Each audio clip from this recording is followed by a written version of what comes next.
دیکھیں حضرت خواجہ قطب الدین بختیاری کاکی رحمۃ اللہ علیہ ایک بہت بڑا نام گزرا ہے. کاکی ہندی کا لفظ ہے جس کا معنی روٹی ہے, اور قطب الدین اس نام سے شہرت کیسے پاتے ہیں دھیان سے سنیے گا. والدہ بچپن میں بیٹے کو کہتی بیٹا مصلا بچھا, دامن پھیلا اور اللہ سے مانگ, اور ماں تازہ کھانا بنا کے ساتھ والے کمرے میں رکھ دیتی ہے.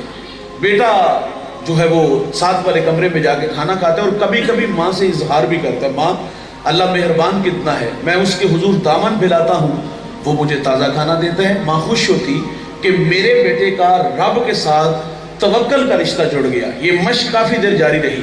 آپ فرماتی ایک دن میں کام کی غرض سے گھر سے باہر تھی, آنے میں تاخیر ہوئی, دل ڈوبنے لگا, اللہ بڑی محنت سے تیرے ساتھ اس کا توکل کا رشتہ جوڑا ہے, آج وہ کہیں کمزور نہ ہو جائے.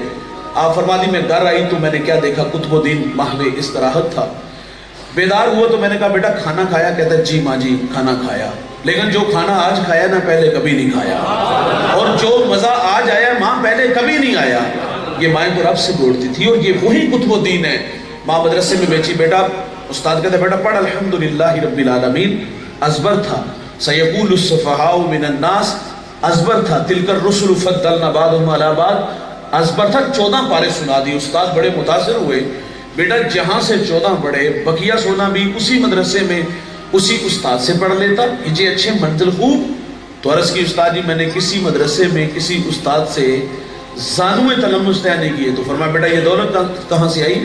تو عرض کرتے استاد جی میری والدہ 14 پاروں کی حافظہ تھی, میں نے ماں سے سن سن کے حفظ کر لیے ہیں. اور بھائی ماں قرآن پڑھے تو بیٹا قاری قرآن بنتا ہے, ماں دودھ پلائے سونے محمد پہ درود پڑھے تو بیٹا دشت نینوا کو میدان کربلا بنا دیتا ہے.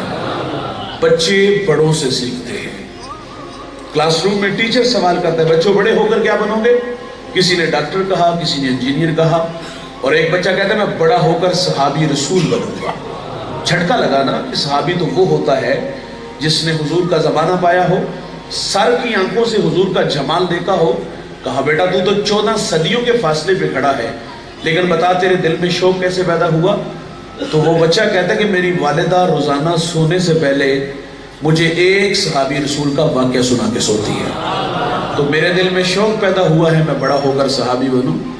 تو میرے نبی نے جابر بن سلیم کو پہلی نصیحت کیا فرمائی؟ کسی کو گالی نہ دینا. حضور فرماتے مرغے کو گالی نہ دو. کیوں؟ فرمایا وہ تمہیں نماز کے لیے اٹھاتا ہے. یہاں رک کر یہ جملہ رس کروں گا. فرمایا مرغے کو گالی نہ دو, وہ تمہیں نماز کے لیے اٹھاتا ہے. اور آج لوگ علماء کو گالیاں دیتے ہیں جو لوگوں کو دین سکھاتے ہیں.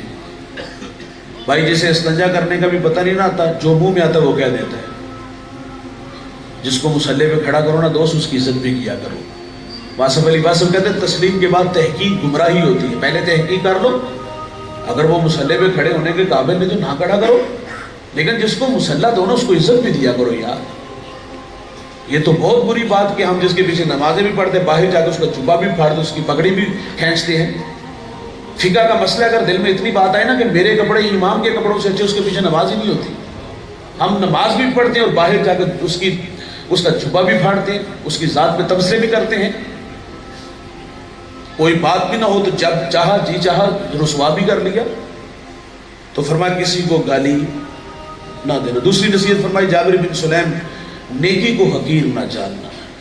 دیکھیں ہم روزانہ گھر سے نکلتے ہیں, کئی بار ایسا ہوتا ہے ہمارے راستے میں کوئی روڑا پتھر آ جاتا ہے, احتیاط سے گزر گئے. بھائی میرا کہنا یہ احساس کیوں نہیں روکتا کہ میرے بعد میرا آنے والا کوئی مومن بھائی اس راستے سے گزرے گا تو کہیں بے خبری میں اس پتھر سے نہ الجھ جائے. تقاضا تھا یار اخلاقی کہ اس کو اٹھاتے اور سائڈ پہ رکھ دیتے.